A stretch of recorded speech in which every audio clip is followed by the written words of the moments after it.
Well, it's been a while since we've done a podcast episode. Indeed. So we're kicking this thing back off, and we're going to make this a lot more relaxed and conversational in style.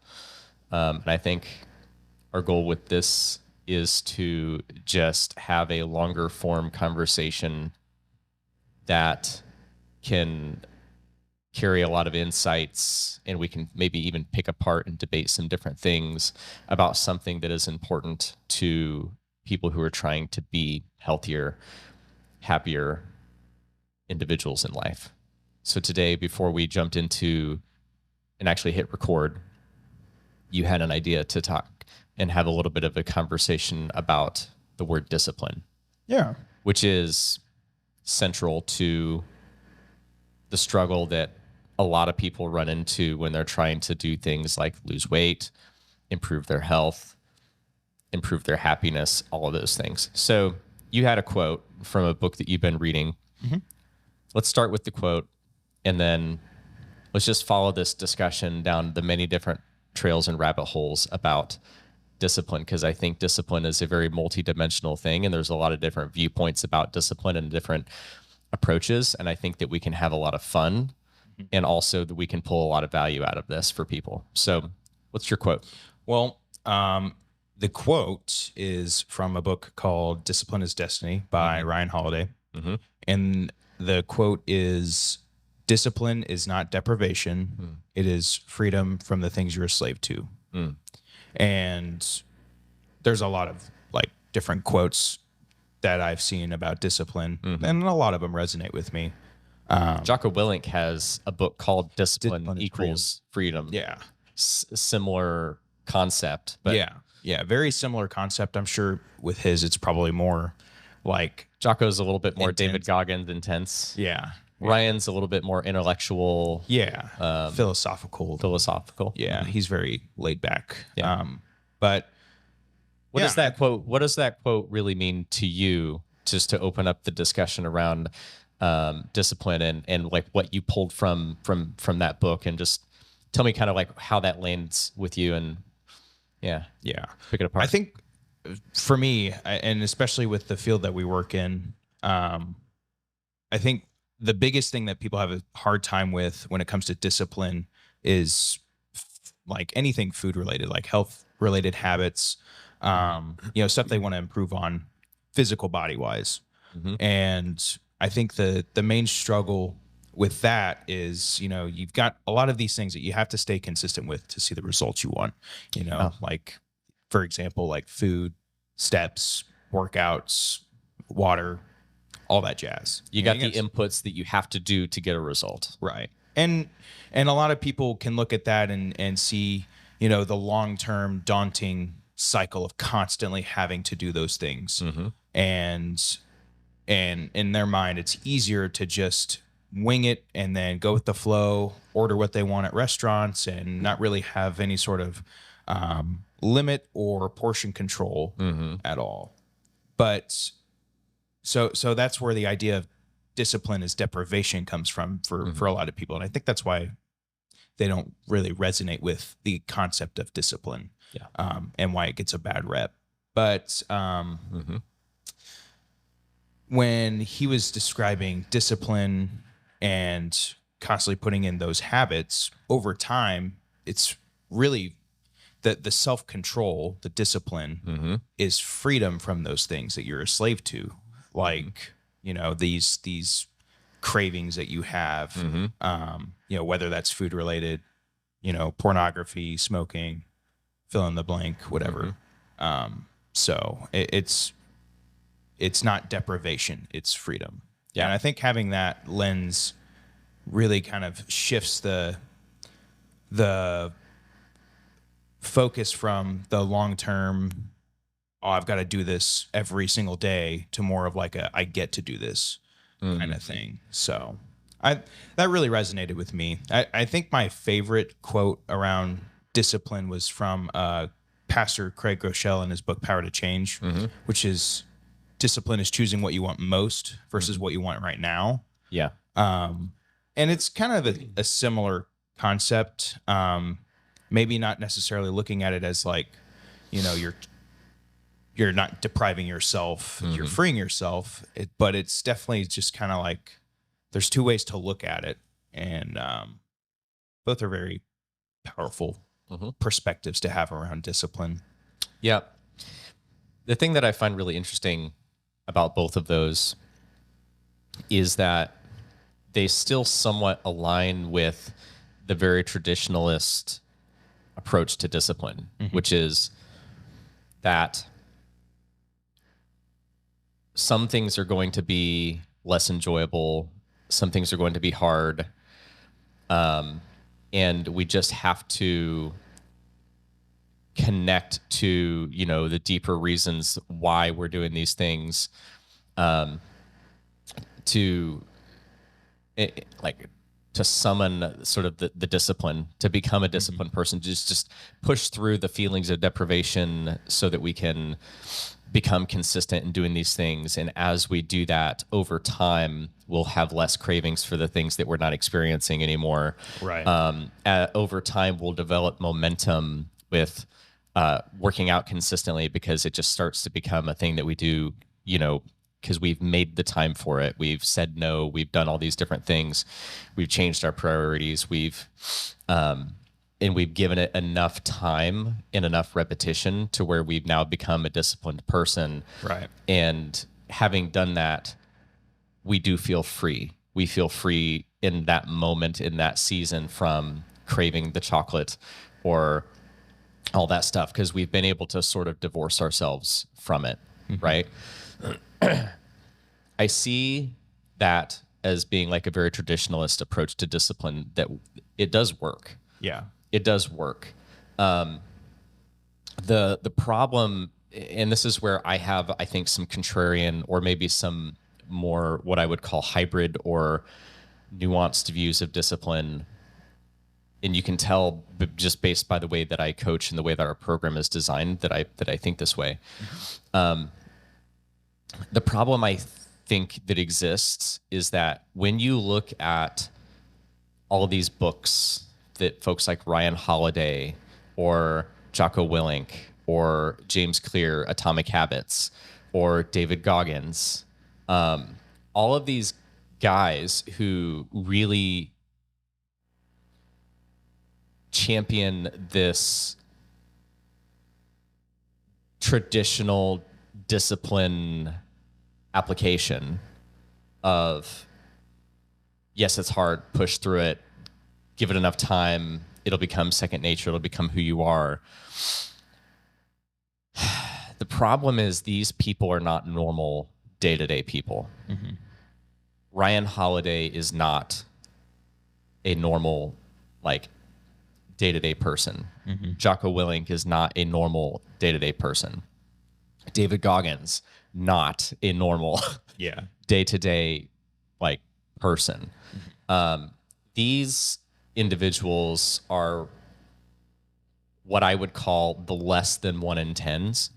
So have you ever heard of the 10-80-10 rule? I've heard it in I mean, obviously within our program we use it, but I've heard it in so many other formats. 10-80-10 different rule. things, but yeah. 10-80-10 rule is just it's basically like a law of averages. Think of a bell curve. Yeah. Right? It's a bell curve concept that you can apply to almost everything in life. And it basically says that if we apply it to this, it basically says that there's 10 or less % of people in the world who are going to be way above average, naturally gifted, naturally above average discipline, able to do really hard things, exhibit way above average levels of discipline, tolerate very high levels of deprivation and sacrifice. And then there's going to be a bottom 10% of people who are swinging the very, very way far the other way. They're abysmal at any of that, and extreme sensitive cases. And then there's the 80% of people in the middle who are just normal, average day-to-day people who they can exhibit discipline up to a point, but they still are not in that top 10%, and they're still very influenceable and easily persuaded, or by the influences around them, right? Whereas a Jocko Willink or a David Goggins or a James Clear or a Ryan Holiday or really any of these really successful, like high achieving people that you see in the world, they got that way because they are not the average person. They have above average levels of discipline in almost every walk of life, right?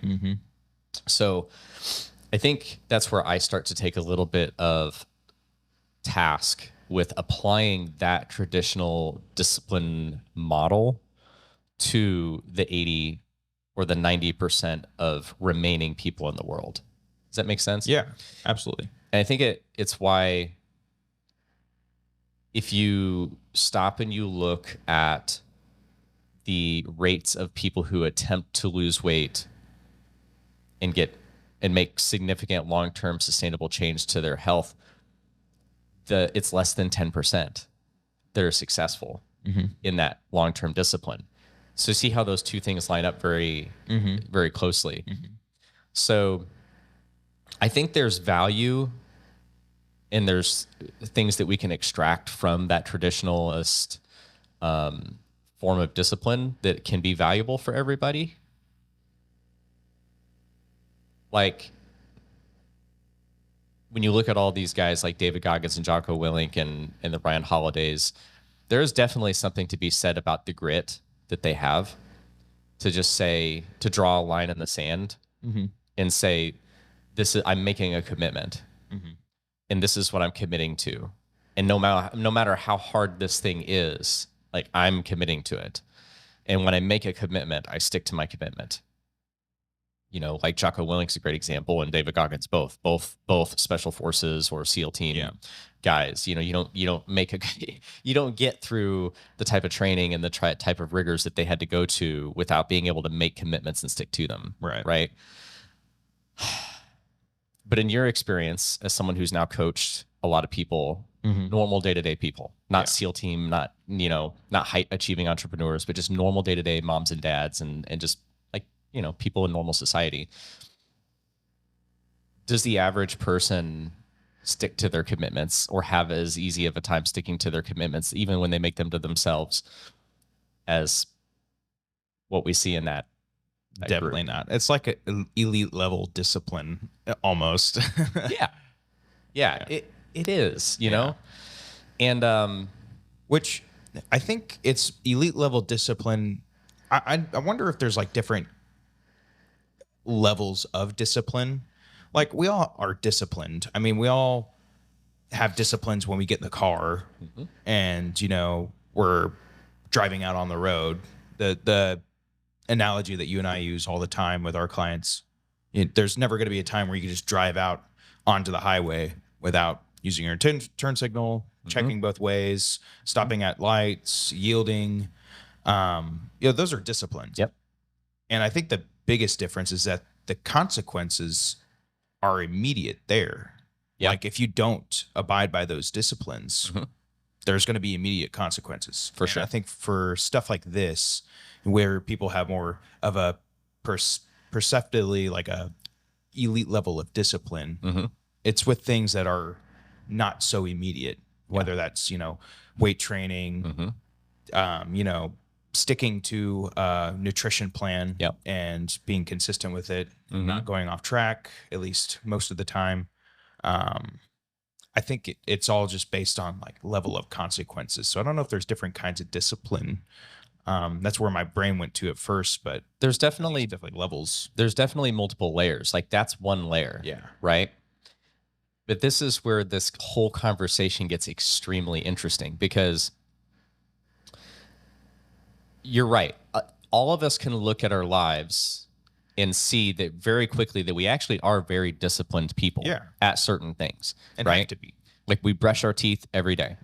We most of us. Yeah, I was going to say hopefully. Shower and clean and put on clean clothes, and there are certain things that most of us are extremely disciplined out every day, right? And yet then there are these other things that certain like certain habits and things that would produce the outcomes that we want, losing weight, keeping it off, loving how we look and feel, having great energy, just overall being healthier, inside and out, mentally, emotionally, spiritually, physically. There are certain habits that we struggle with to be disciplined. And one layer is what you just mentioned, which is the immediacy of the consequence or the reward, right? Another layer is a degree of acceptance. Like we accept that if we want to drive a car and have the freedom to go places in that car, we have to obey the traffic laws. Otherwise, in a relatively quick, short period of time, we're either going to hurt someone else or hurt ourselves or potentially die or kill someone else, or we're just going to have our privileges taken away. Yeah. Right. And so the consequence is too great. So we just make an agreement. We accept that this is something that we have to do. It's the same similar layer with brushing your teeth, right? You accept that you are going to brush your teeth every day because the consequences of not doing so are painful enough that we just like, you know what? I'm going to do it. But the layer that's missing when some people get really confused and they say, well, why is it I'm so disciplined at certain things and not others? It's not just the immediacy of the reward or the consequence. We have to look at competition, right? So when you're taking things that we're super disciplined, like driving in a car and following the traffic laws, or brushing your teeth every day, or taking a shower every day, there's not a lot of competition, if any competition, when it comes to those habits. Yeah. Right? But when you now take something like food, we have to eat every day, no matter what. Well, I mean, we don't have to, but we need to eat consistently, to live. We have to have calories to live. But so we've got to do it, right? We have to eat food. There's a tremendous amount of competition, though, because we have unlimited options. We can go to the drive-thru at McDonald's.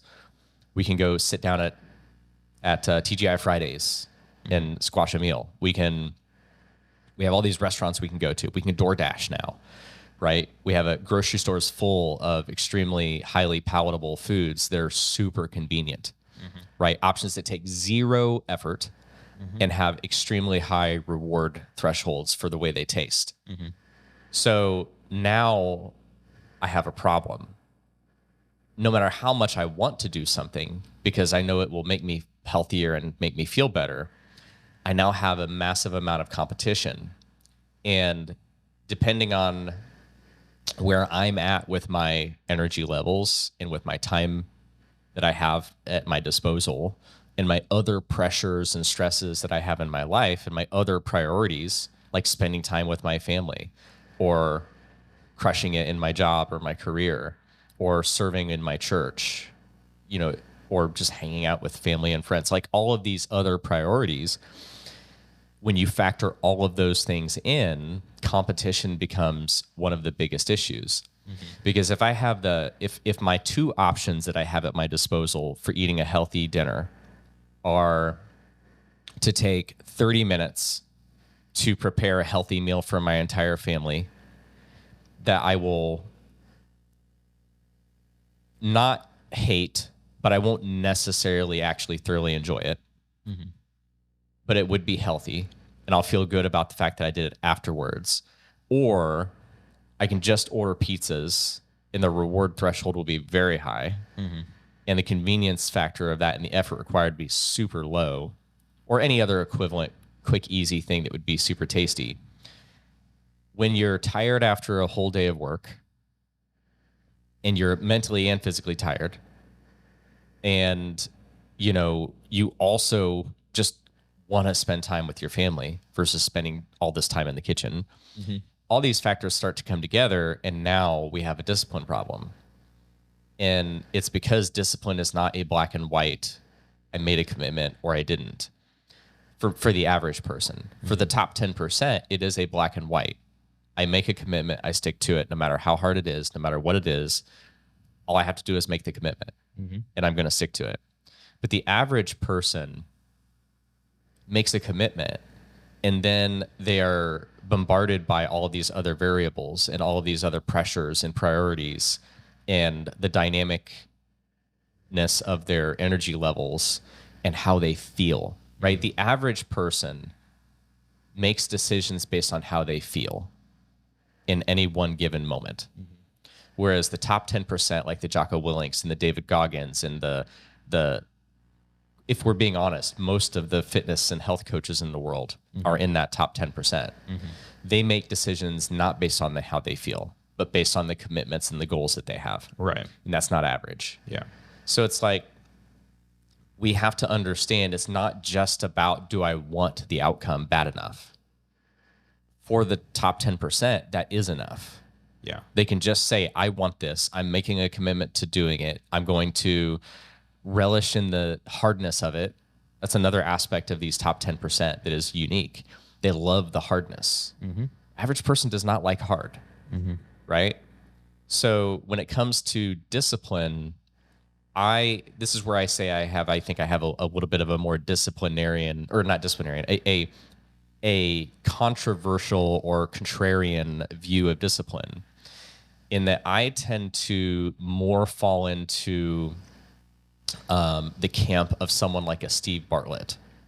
So Steve Bartlett has his own sort of, like, he calls it the discipline equation. Steve Bartlett has the book Diary of a CEO. Also has a podcast and a YouTube channel, Diary of a CEO. Super successful guy, but he uses what he calls is the discipline equation, which is, very simply put, you have discipline equals like your level of discipline, which, like, discipline would be like your effectiveness at doing the things that would create the outcomes you want, right? But your levels of discipline will equal the reason that you have for doing something, meaning like how valuable is it to you to do it and to like achieve it, plus how much you enjoy doing that thing, minus the cost of doing it.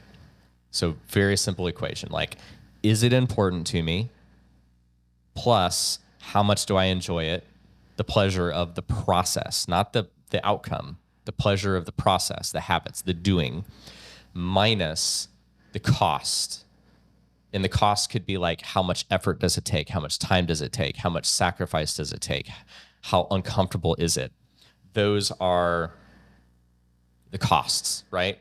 So if we go with his discipline equation, we can start to very quickly understand why most of the things that people try to do to lose weight, they struggle to feel disciplined in them. Because let's say that the average person, which I don't necessarily think this is the case, but let's just say we give every average person who wants to lose weight a 70% out of 100 on how important it is for them to lose weight. I think a solid 70 is doable, right? Like, they understand they need to lose weight. They want to lose weight and be healthy because they want to do it for their family, for their kids, for themselves, for the overall quality of their life.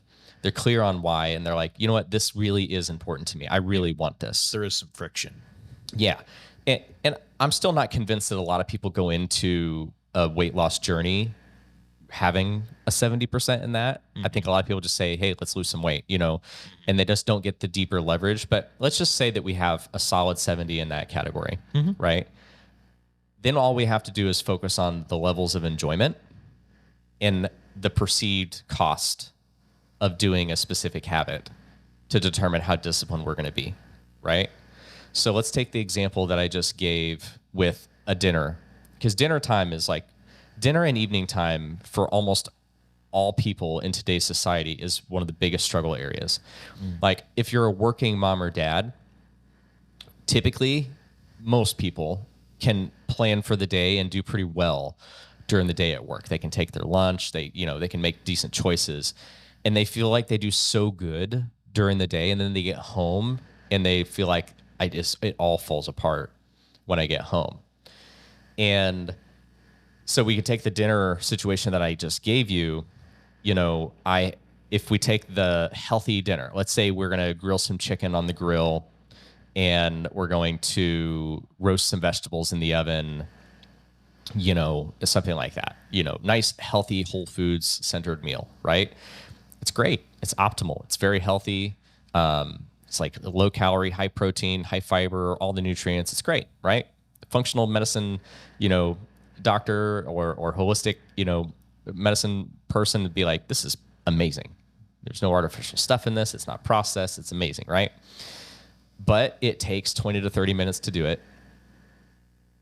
And while it is healthy, if you really ask the average person to rate how much they would enjoy that meal, if I just ask you, Colton, like some nicely seasoned grilled chicken on the grill and some good roasted vegetables, how much you would enjoy that? And I didn't put it up against something else, you'd be like, oh yeah, I love grilled chicken on the grill if it's got some good seasoning. Like, yeah, I love that. I'm a solid 80%. Mm-hmm.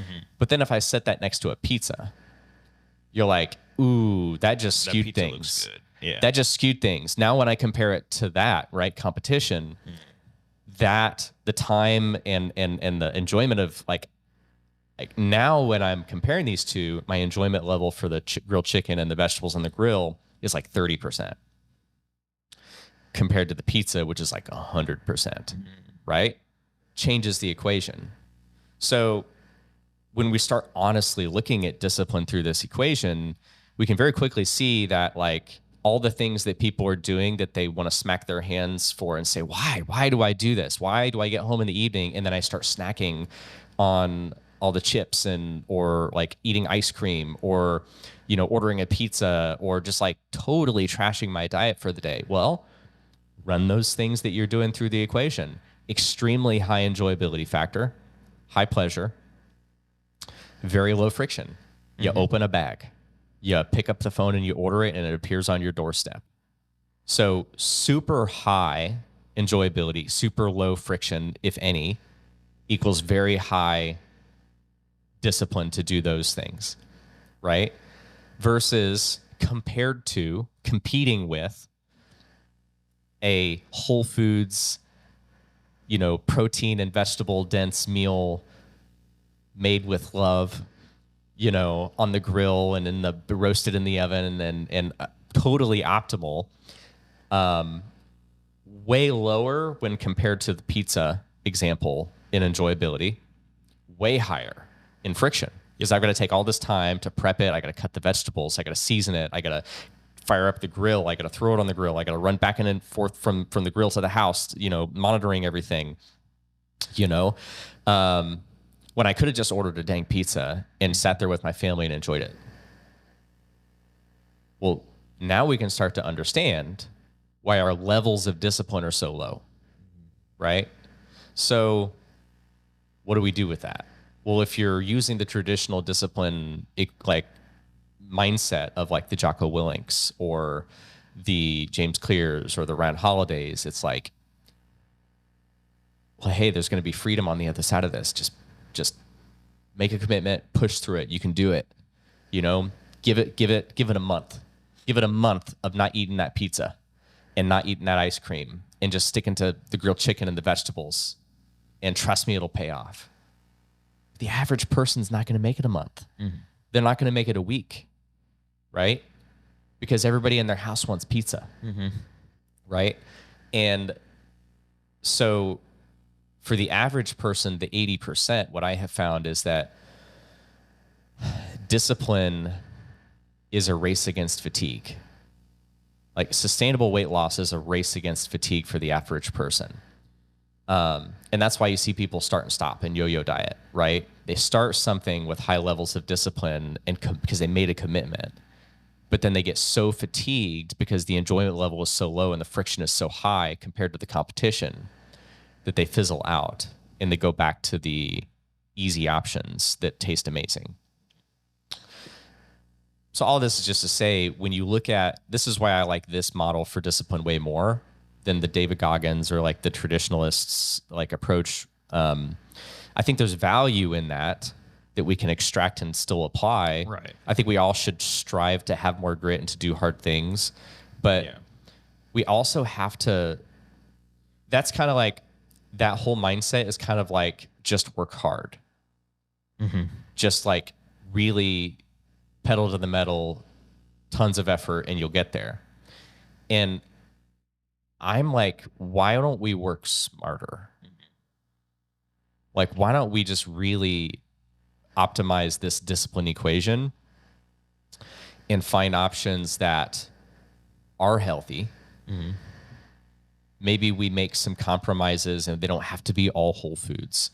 Maybe we can bring some, some processed foods into this that aren't going to kill us. And maybe we get creative and we find foods to eat that our entire family could actually want to eat together that are an 80% on the enjoyment at least. And maybe they're not 100% like Papa John's pizza. I know you're a Papa John's fan. I love Papa John's. I haven't had it in a while though. Yeah. Maybe they're not 100% like Papa John's pizza. Yeah. But maybe it's an 80%, and the friction, instead of being 80% on the friction side, because you got to like spend 30 to 40 minutes making this meal, maybe it's only 20% because you could throw it together way faster. Well, boom. Now we actually have an alternative that can compete with the pizza. So I don't know. Comparing and contrasting those two models of discipline. Yeah. Like, what are your thoughts on the sort of the contrast between those two? There's definitely value in both. Yeah. And I like, who'd you say came up with that? Well, Steve Bartlett. There's a bunch of different variations of like kind of that, but Steve Bartlett, that's his model from his book Diary of a CEO. I do like that model. I think that's a good approach. And I'm definitely not like David Goggins level or like, Navy SEAL level of discipline or anything, but it does get easier over time. Yeah. And I know that sounds like kind of cliche or just, it's really tedious to hear someone say that just because it's said so much. Like it gets easier, but it really does. Like, It does. Like I'm at a point now, I could say a long time ago, or like, when I was in high school, and even doing sports, I was not a disciplined individual. Like I didn't care about that stuff as much. I didn't really focus on food at all. I just kind of did whatever.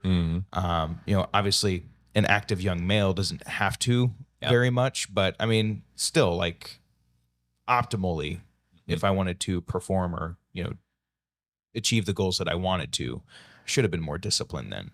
Yeah. But I definitely used to not be a disciplined individual. And now it's been a lot easier because I've done it so much, to where it's at a point where I don't allow myself to negotiate. That's really all discipline is for me anymore. Yeah. It's just not allowing myself to negotiate. Because, that's the problem is people are washed in all of these options that we have now. You brought up the grocery store and all these highly palatable foods that are really easy to get. Picking up the phone to order pizza or DoorDash some Taco Bell or something. Yeah. The drive-through, it's all super convenient, but that is never an option for me. I don't look at that as an option for myself. And I don't say that to put myself on a pedestal. Yeah.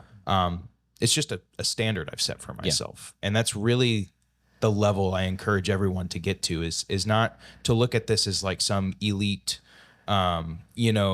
spot to be in. It's just, this is what discipline looks like when you consistently practice it, when you make the right decisions and do not allow yourself to negotiate. It's just not, those aren't options to me. It's like, I have to do this.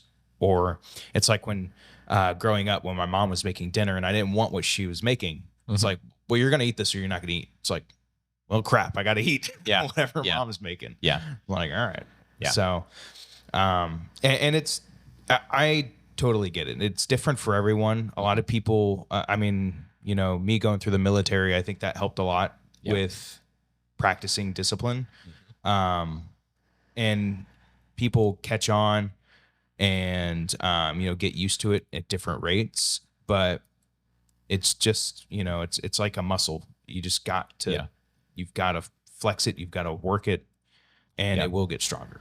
That's why I think the real answer for like the 80% of people lies somewhere comfortably in the middle of these two extremes. Yeah. Right. And I wouldn't even say extremes, because the discipline equation is not extreme. It's just basically saying, like, let's problem solve why, and let's go through it and engage in a process of exploring and discovering alternatives that can compete with Yeah. these I think there are people things. within those that are considered extreme, but Yeah. but I think overall it's definitely not extreme. And so what I mean by like somewhere in the middle is, I think that what we should be doing is pulling the ability to make a commitment and to stick to it from the model, the traditional discipline model. But the thing is, we need to start committing to the right things, right? Because where a lot of people go immediately, and this is why yo-yo dieting is such a thing, is they go, okay, I'm going to commit to not eating out. I'm going to commit to not eating my ice cream. I'm going to commit to not doing all these things. And then I'm going to commit to doing a bunch of things that I really dislike. Right. And I'm also going to commit to doing a bunch of things at once. And I'm biting off way more than I can chew. Like, I'm going to go from not working out at all and not hitting a step goal and not eating healthy at all to meal prepping for the entire week, working out 5 days a week for an hour at least, and hitting a step goal. Oh, and at the same time, I'm not going to give up any of my other priorities. I'm going to still maintain my full work schedule. I'm still going to get all the kids everywhere they need to go, and I'm just going to figure it out. Right. Bull crap. Yeah. No, you're not. No, you haven't. And no, you won't. Let's be honest. Unless you're a Jocko Willink or one of these other 1 in 10s, you won't, because you already would have. Right? And I know that sounds harsh, but we're committing to the wrong things. But if we can make a commitment to the right things, so what would the right things be, right? To me, committing to the right things and being disciplined means committing to engaging in a process of problem solving and trial and error and discovery. Consciously making an effort. Consciously making a consistent effort of optimization. Yeah. Right? Like, the way our program is designed to help people engage in that process, right? So, when someone comes into our coaching program, we give them a cookbook that, like, as of today, the cookbook has like 150 recipes in it, right? Nutritionally, they all check the box because they're all 50% protein or higher.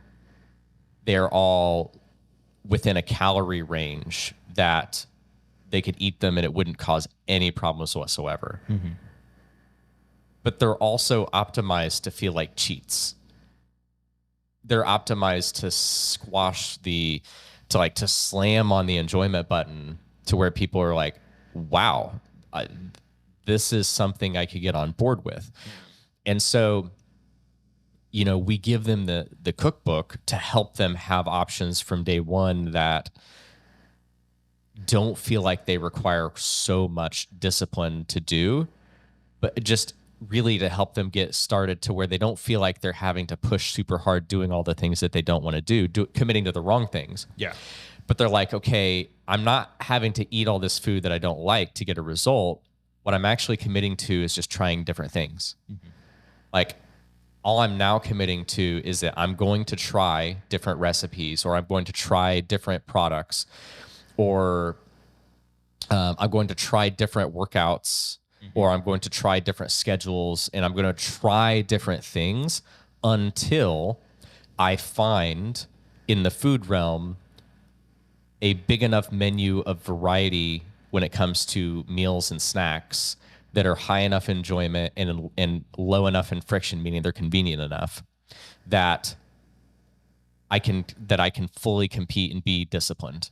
Yeah. And on the exercise piece of things, instead of me saying, well, I'm just going to commit to working out for an hour, 3 to 5 days a week or more, and hitting this step goal, you start committing to figuring out, okay, well, like, let's be realistic. I'm probably, if I barely have any time as it is, and I'm struggling to prioritize time in my day because I just, let's be honest, I care about my family and spending time with them and running my kids everywhere and working more than I do doing a workout. The traditional approach is stop that, prioritize yourself, put yourself first, set boundaries. I get it. But let's be honest, as human beings, we live to serve, we live to love, we live to enjoy, to have pleasure, to spend time with the people we love, to serve people at a high level in our careers. It's not really super realistic for us to tell the 80%, and I'm in the 80%, by the way. I am not a Jocko Willink or a David Goggins. I struggle to keep my commitments unless my commitments are easy to keep, right? It's a thing where we have to optimize these things, because if we're not, the fatigue builds just too quickly. Yeah. And we fizzle out. So I think we can pull the idea of committing and sticking to our commitments and apply it, but let's stop committing to doing unrealistic things. Right. And let's start committing to a process of optimization. Right. Especially perfection. That is so unattainable. Yeah. I get so frustrated when I see, I think even some of our clients do this, day one, or starting again day one, or just hey, it's a new day, stuff like that. And it's you're right, it's a new day, but learn from it. Learn from the mistakes you had. And it's don't make it day one again just because you messed up yesterday. It's still day two. It's still day two. Yes. It's commit to the process. Yes. Commit to own it. Own the mistakes you made, and you have that responsibility. You making it day one again is not doing you any fit. It's making it worse. Yeah. Because it's enabling this thought that I have to be perfect in order to get the results I want. Yeah. And that's not okay, because I'm not perfect every day. You're not perfect every day. No, not even some of these elites are perfect every day. We're all human beings and we make mistakes. We fall on our face.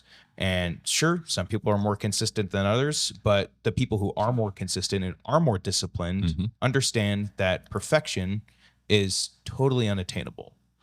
Is that something that you can't at least chase? Of course not. You can chase perfection and attain excellence.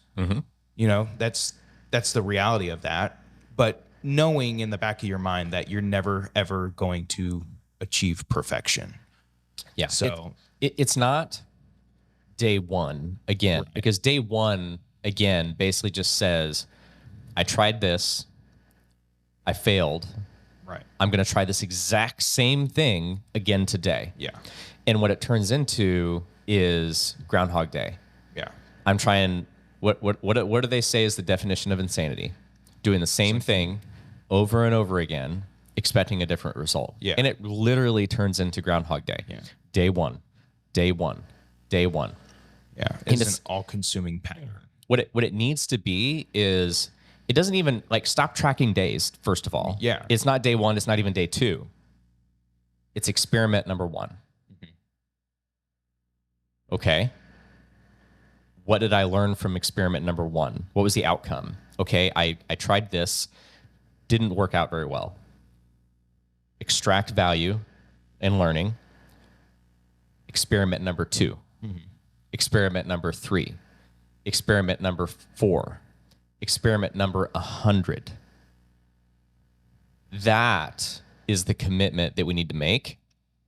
Not, I tried this today, it didn't work, I'm going to try it again tomorrow, and I'm going to try it again the next day, and I'm going to try it again the next day, and I'm going to get really frustrated with myself because I'm not getting anywhere. And now I'm feeling really down on myself, and I'm feeling like I'm a failure, and I'm feeling depressed, and like I'm never going to conquer this. And it's just, the approach is wrong. Yeah. It's not a day one or a day two. It's experiment number 1, experiment number 2. I'm on experiment number 10,000. Yeah. Okay. We did a 30-day challenge recently in our community, in our coaching community. I've been maintaining in a 10-pound range from 150 to 160 since about July of 2018. Okay. I started losing weight. I remember being at the hospital when Lachlan was born in November 6th, 2017, and I was overweight. And I was really unhappy about it. And I was like talking to Joni in the hospital, okay, this is it. We're drawing the line in the sand. I'm going to lose this weight. Which is ironic because I was still I was coaching people then, But that was the last time I lost the weight because I did learn a lot of really valuable things that last time. But I've been maintaining from 150 to 160 all these years since. And we did this 30-day challenge recently. And guess what? I had a lot of failed experiments and I learned a ton in this 30-day challenge that I did with our clients.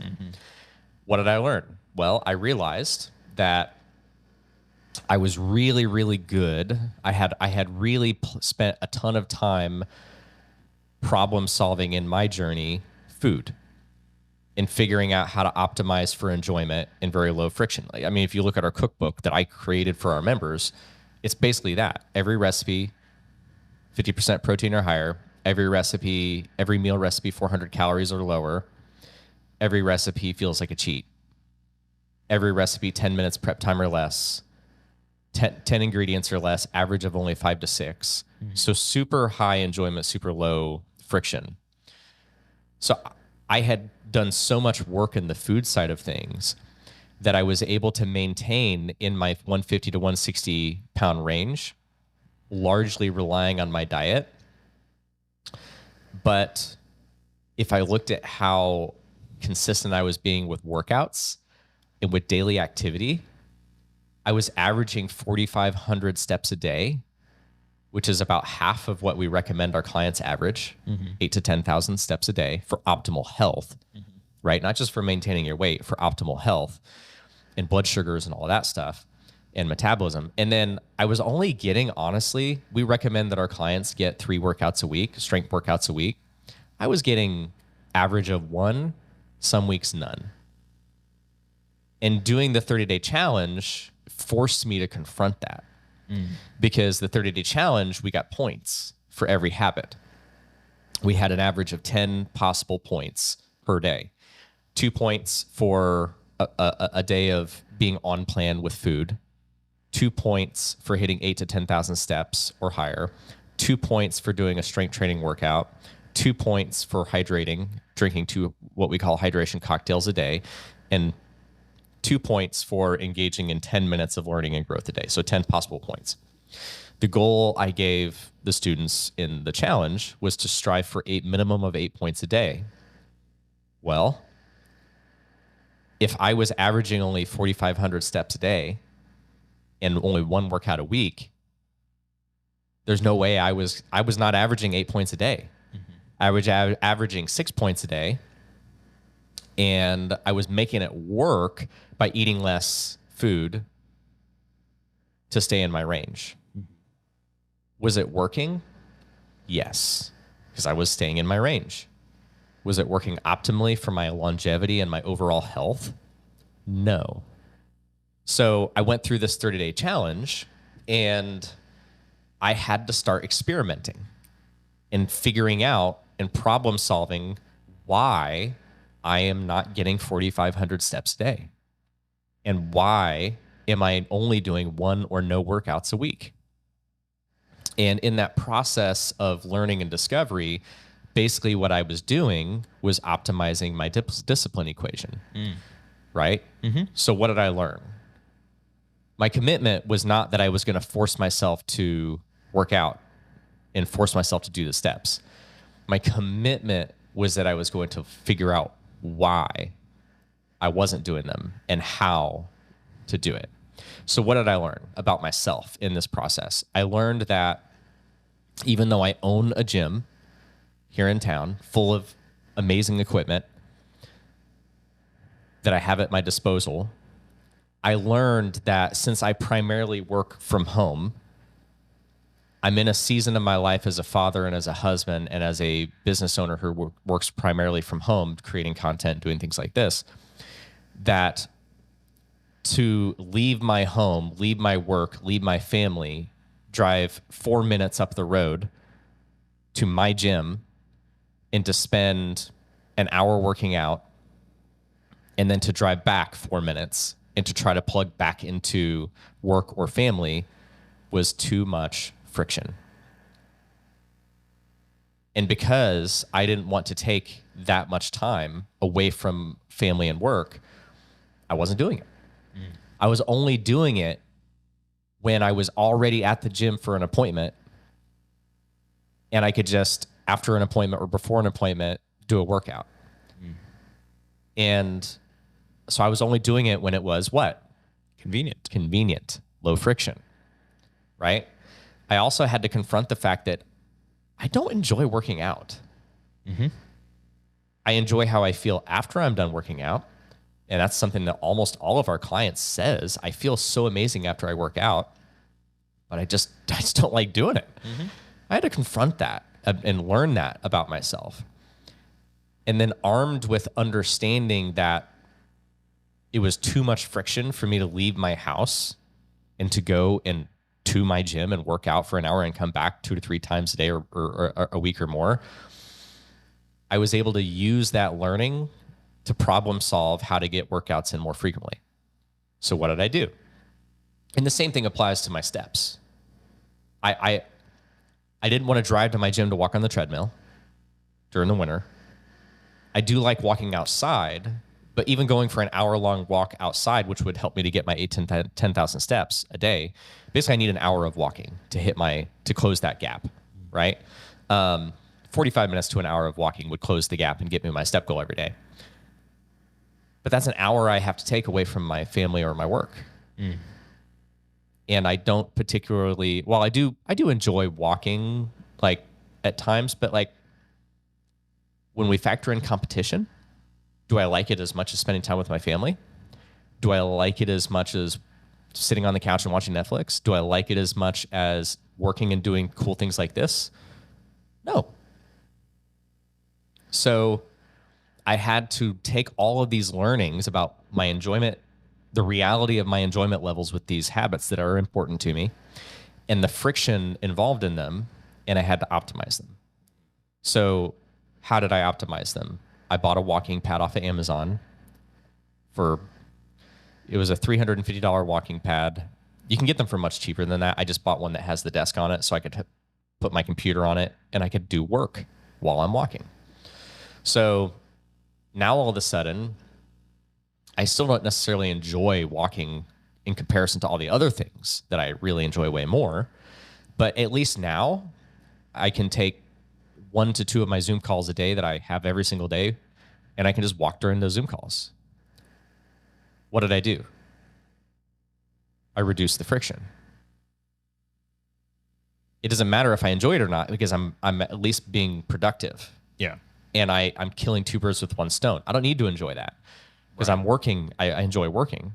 So problem solved. Habit stacking almost. Yeah. I call it priority hacking. Yeah. Right. Yeah. I have 2 priorities, my health and my work. But if I have to choose between my work or my family and my health, from a competition perspective, I'm almost always going to choose my work or my family. Let's just be honest. Or at least I'm always going to want to. So rather than me fight that, let me hack them together and stack them together to where I can do work and walk on the treadmill. Yeah. Or I can, like on the weekends, I don't work on the weekends, but I can walk on the treadmill while watching a show on my phone or while the family is watching a show in the room with me. I'm putting those priorities together, lowering the friction, raising the enjoyment. Yeah. Right. Same thing with the gym. What did I do? I bought a cheap $120 adjustable bench off of Amazon, and I bought a pair of adjustable dumbbells. With an adjustable bench and a pair of adjustable dumbbells at my house, I can do anything and everything that I would ever really need to do to be like strong, healthy, have the aesthetic that I want. And so I made it super convenient. I don't have to drive to the gym now. I can walk 10 feet over to this bench and these adjustable dumbbells, and I can do a workout. I lowered the friction. Well, I still struggle, though, with taking an hour to do a super big, long workout. So I came up with super short like workouts, 15 to 18 minutes.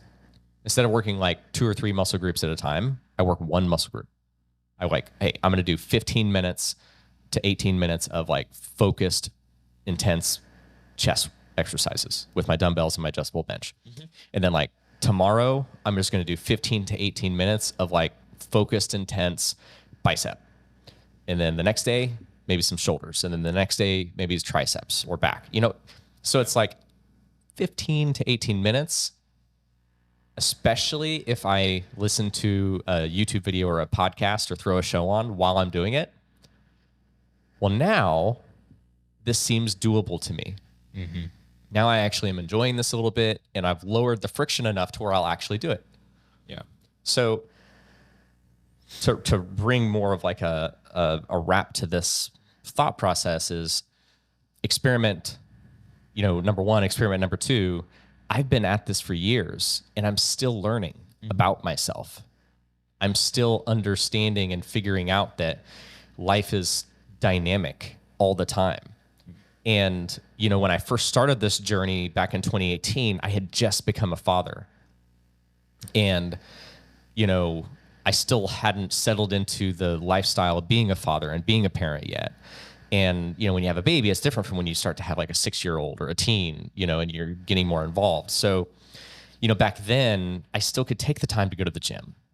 Mm-hmm. And I wasn't, you know, I mean, heck, with a baby, sometimes you're just like, thank Jesus, I can get out of the house and, you know, and go and have some solitude and work out at the gym. But now it's like, I don't want that. I want to be here with my family. So, you know, life is always dynamic.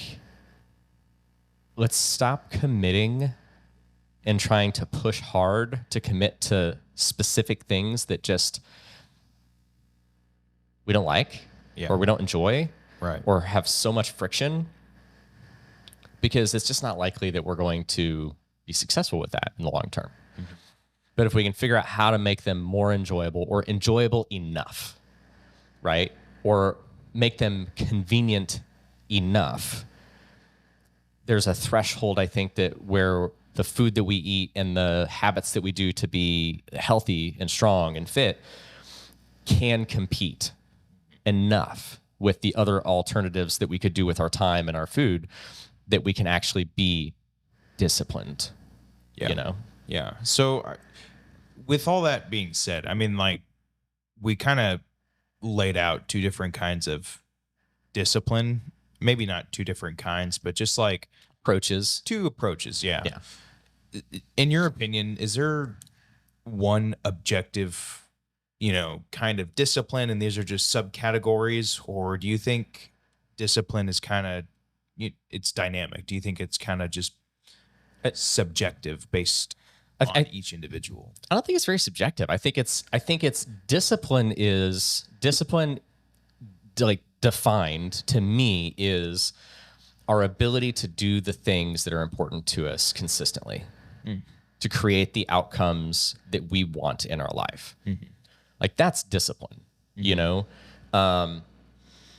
Like whether it's in your career, whether it's in your health, whether it's in your relationships, whether it's in your faith, in your relationship with God, like discipline is the ability to say, I want to be this or to do this or to have this, and to then consistently engage in the actions and the habits that will enable you to be, do, or have those things. And so I think that's universal. Yeah. I think how we raise our levels of discipline is where we start to get into the dynamic nature of it and the different approach. And that's where I look at this and I say, okay, because, you know, when I started our program Healthy and Whole. Do you remember when I had a talk with you and Hannah and the rest of the team and Kelsey about what our mission was and is for Healthy and Whole? Our mission for Healthy and Whole, like you would think, okay, it's a weight loss program. The mission's probably like to help people lose weight, keep it off. But that's not our mission statement.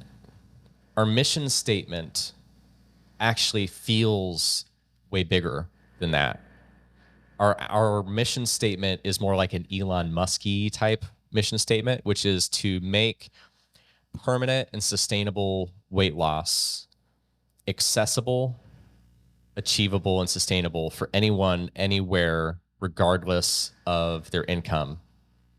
And so, because that's our mission statement, that mission statement causes us and causes me to constantly be optimizing weight loss methods and weight loss approach for the masses, not for one person, right? It's like, I've always, a lot of people, it seems like people either love or hate Elon Musk. Mm-hmm. They either think he's one of the coolest, like funnest people in the world who makes all these cool things and does all these cool things. And he's one of the smartest individuals, most brilliant guys in the world, or you just hate his guts. Mm-hmm. Regardless of where you fall on that spectrum, you have to respect his approach to solving problems. Because his approach to solving problems is very, very forward thinking.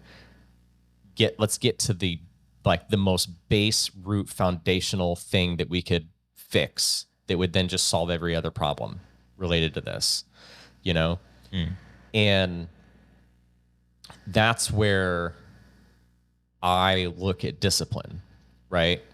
Because if we really want to solve, let's say, the obesity epidemic, where well over 70%, approaching 80% of United States Americans, adults, are overweight. Yeah. Or obese or morbidly obese. And probably 50% now or more have prediabetes or diabetes and cholesterol issues and all the other comorbidities that come with that. If we actually want to solve the bigger problems, we've got to start thinking in a way that we're problem solving for like the most base problem, right? And that's why when I think about discipline, I don't think about trying harder.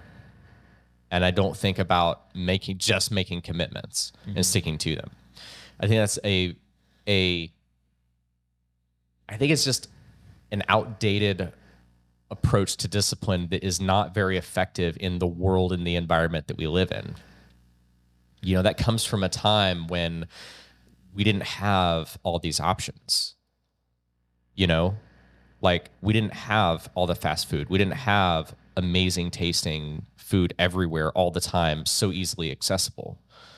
We didn't have video games. We didn't have Netflix. We didn't have all these all this competition for our time and our focus and our energy that are so pleasurable and so low friction that they're addictive, And so it's like, if you want to take the average person and help them solve this problem, you've got to help them have a lifestyle that is healthy, but that they love living it so much and it's so easy for them to do that discipline is a natural byproduct. Yeah. Right? Yeah. And if you can do that, then you could literally change the world. And so that's why our mission statement with Healthy and Whole is what it is. Because I'm not trying to just help Sally lose 50 pounds to keep it off. Like, I'm working with, and we work with our clients using the best methods that we have devised through this lens of helping them accomplish discipline in this way, maximizing enjoyment, minimizing friction, making it come naturally. We're using the best methods we have today while also constantly every day treating every day with all of the clients on our roster as experiments. So Healthy and Whole is not at its core a weight loss business or a weight loss program. At its core, Healthy and Whole is a research program. The same way that Elon Musk created Tesla. Elon Musk didn't create Tesla so that he could sell electric vehicles and make a crap ton of money. Yeah. Elon, if you look at the mission statement for Tesla, it is to basically advance the advent of sustainable energy for the planet Earth. It's a research. Yeah. Like Tesla is a research organization, and they fund ongoing research into developing better batteries and developing like all this new technology by selling their product and then upgrading their product over time. And that's essentially what we do at Healthy and Whole. 5 years ago, it's laughable how basic and how horrible our program was. Like I'll say that hands down. What do you mean by that? I'm saying like, like 5 years ago, if you joined my program, I could get you results. Yeah. Like we got people results 3 to 5 years ago. We've seen people lose massive amounts of weight, but we were still following that traditional approach that everybody follows, which is like, what will get this person results? Yeah. Get them moving more, get them eating cleaner foods, no attention to the enjoyability factor, no attention to the friction factor. It was very much rooted in the old school discipline. Hey, is this important to you? If it's important to you, here's your accountability. Here's what you need to do. Go do it. Yeah.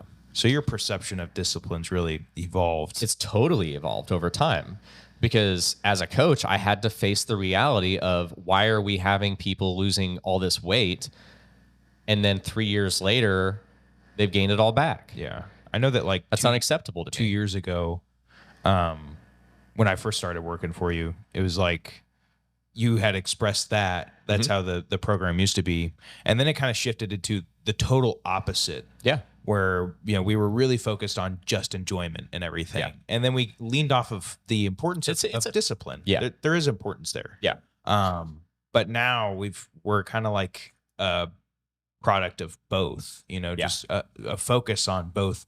Hey, make sure, enjoyment in itself, making sure that is part of your nutrition is a discipline. Mm-hmm. And it's like, making these things easier for you is discipline. Like you have to have the discipline to do those things. Yeah. Yeah. Engaging in the process. Yeah. I think that's awesome. And I think us referring to ourselves as more of a resource program. Mm-hmm. Research program. Oh yeah. Research program. Yeah. I mean, it's so true. I thought you said a resource, but like we are full of resources. Oh yeah, for sure. For you to continue your own research, like on what's optimal for you. Yeah. Because we have these different kinds of tools, and everyone's working on a different project. We've got just as an analogy, like we've got sledgehammers and chainsaws and stuff, and someone's cutting down a tree, and another person's trying to work on a car. It's like we have all these tools. You pick which ones work best for you. Yeah.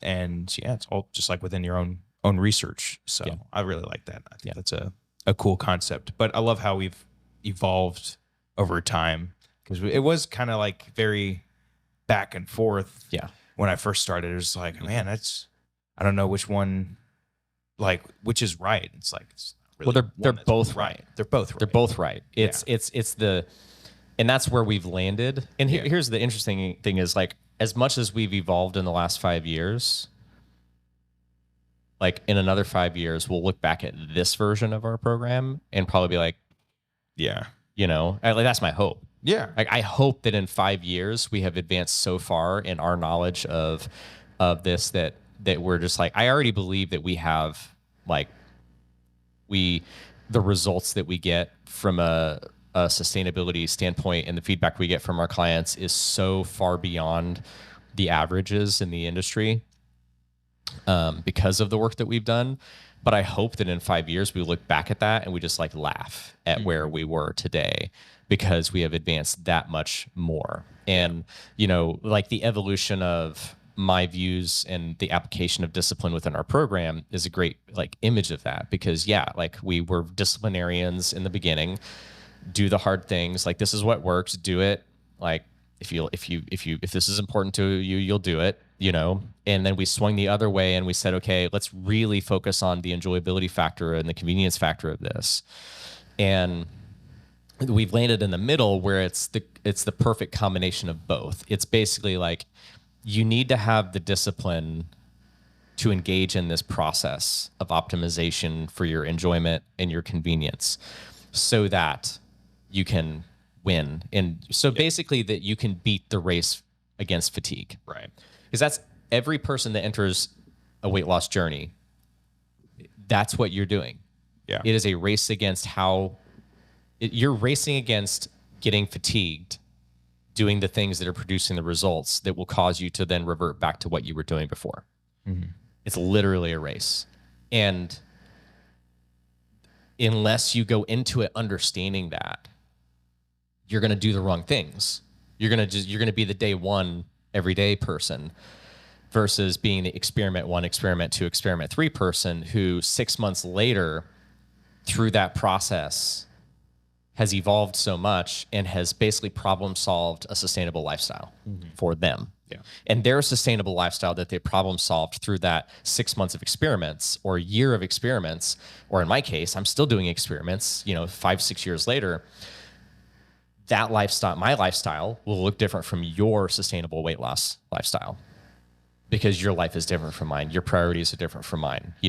You're a newly married young guy who has no kids, right? And I'm been married for many years now, and I have 2 kids, and so it's different, right? And the interesting thing is, though, that your lifestyle right now that you maintain to be sustainably healthy and whole is going to be very different in 5 years or 10 years from now when you do have kids, if you do have kids, because when you enter into that different season in your life, it will present new challenges and you will have to go through a new series of experiments because what's going to happen is your discipline levels are going to fall. When you go through that shifting of a season in your life with new priorities and new demands on your time. So your discipline levels will start to be impacted and they'll start to fall. And you'll have to re-optimize through learning and experimentation to get your place, like I just did, back to a place where I'm hitting 8,000 to 10,000 steps every day. I'm doing workouts at least 3 times a week, if not more now. And I'm still winning with my food, So it's always dynamic. Yeah. And I think that's the thing that I think a lot of people can take away from this episode and this discussion is that discipline is not a binary, I have it or I don't thing. There's a spectrum. It's like a 0 to 100%. Where am I at? And, in this season of my life, if I'm at 70%, that's great. I'm going to keep optimizing because life could shift at any point in time. Recently my mom fell and broke her ankle. That impacted my discipline levels because it was a new demand on my time, my space, my energy, mentally, physically, all that stuff. And I had to take that into account and start saying, okay, well, now I've got a lot of extra responsibility here. It's great because it's a great way for me to serve my mom during that time of need, but it's definitely a new demand and it's impacting my priorities when it comes to working out and eating a certain way and all that stuff. So I had to address that and I had to optimize again. Yeah. So it's just continuous optimization. So I don't know. Those are my updated views on discipline. I like it. I think it's good to embrace the fact that it's, you go through seasons of life where things change and your perspective on it might change, or the way you utilize it changes. So I think it's helpful to know that even us in our position, like we still are experimenting and finding what works best, knowing that there's the possibility that what's best is the learning. It's just constantly improving and doing what we can to change it. And there's never going to be a time when we're going to stop doing this or, be in a spot where we never have to think about it. We're always going to have to think about it. 100%. And I embrace that. I think it's good that we touched on this, because it's a concept that I think a lot of people have a lot of negative reactions to. Yeah. Just discipline in general. It's kind of like they look at it as just a gross negligence of everyday life. And, just that those people are the elite, and, they just dismiss everything. And, they only focus on themselves. And it's like, well, that's not necessarily discipline, so. Discipline can be fun. Yeah. And it should be, like I when you're engaged in the process, like I said, a lot of it's just trying new things continuously every day and experimenting. I'm constantly trying new recipes and fiddling around with new things and new ideas with foods and products and stuff like that. I do it for the cookbook, but like, I don't do it for the cookbook. I didn't start doing that to make a cookbook. Yeah. I made a cookbook because I was already doing that and engaged in that process. Right. It was a convenient, natural thing, but it's fun for me. Yeah. And that's also, that's the argument for the existence of our coaching program is because, it would be unrealistic for us to say like, hey, everybody out there, just start spending a lot of time in your kitchen experimenting all the time with, foods and recipes and all that stuff. Like, I've made that my life and my business so I can do it. Yeah. And anybody else could too, but it would require like deep prioritization of that time, space, and that energy. But that's where the argument for the existence of a coaching program comes into play, is because, other people out there in the world already have their own careers, their own jobs, their own like other time commitments. And, while they could prioritize all the time to do all that experimentation themselves, a lot of people would just prefer to hire a coaching program or buy into a coaching program where they can just learn from what we've already figured out. Yeah. They can just consume the course modules and learn everything that we've figured out.